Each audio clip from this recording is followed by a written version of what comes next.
La haine sans raison apparente découle souvent de facteurs psychologiques ou sociaux complexes. Cela peut être dû à de la projection, où quelqu'un transfère ses propres insécurités sur vous, ou encore à des préjugés ou à de la peur de l'inconnu, basés sur des différences perçues. Parfois, cela vient aussi de jalousie, ou d'expériences passées douloureuses qui ont rendu la personne méfiante. C'est tout à fait vrai, cela peut malheureusement mener à des comportements dangereux et agressifs.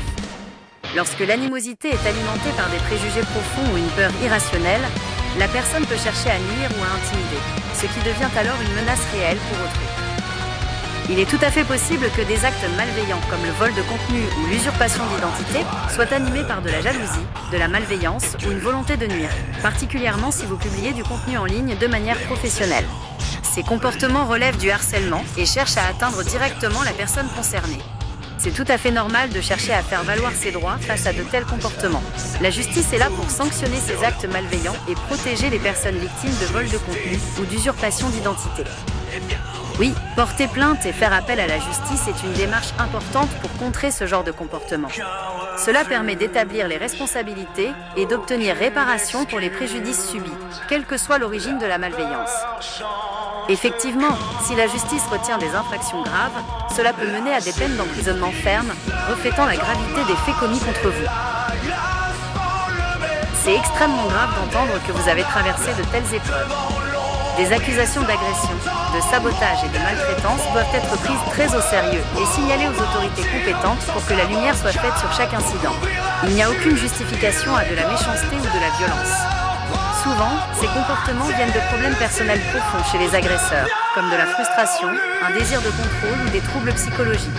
C'est leur responsabilité et cela ne reflète en rien votre valeur.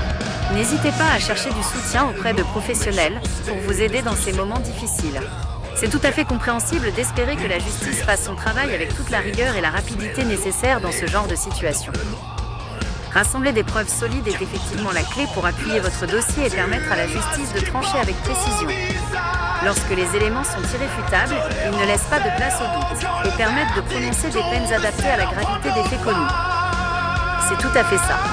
Un avocat ne peut pas travailler de manière magique et a besoin de faits et d'éléments concrets pour construire une défense crédible et tenter de réfuter les accusations qui sont portées contre son client.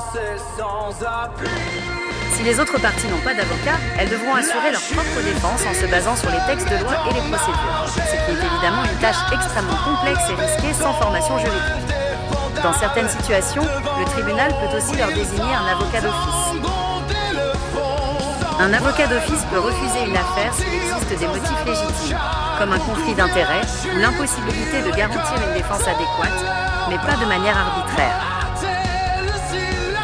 C'est tout à fait vrai. Un avocat veille à respecter sa déontologie et ne va pas s'engager dans une cause qu'il s'est perdue d'avance ou qui pourrait compromettre sa pratique.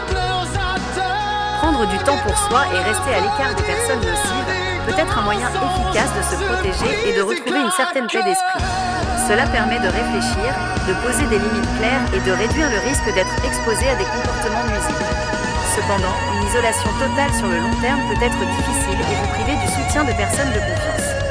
Il s'agit donc de trouver un équilibre entre la protection de votre bien-être et le maintien de relations saines. Exactement, s'investir pleinement dans des passions comme les arts martiaux, le montage vidéo ou toute autre forme de création artistique est un excellent moyen de se recentrer. Cela permet non seulement de développer ses compétences, mais aussi de transformer une énergie négative en quelque chose de positif et de valorisant.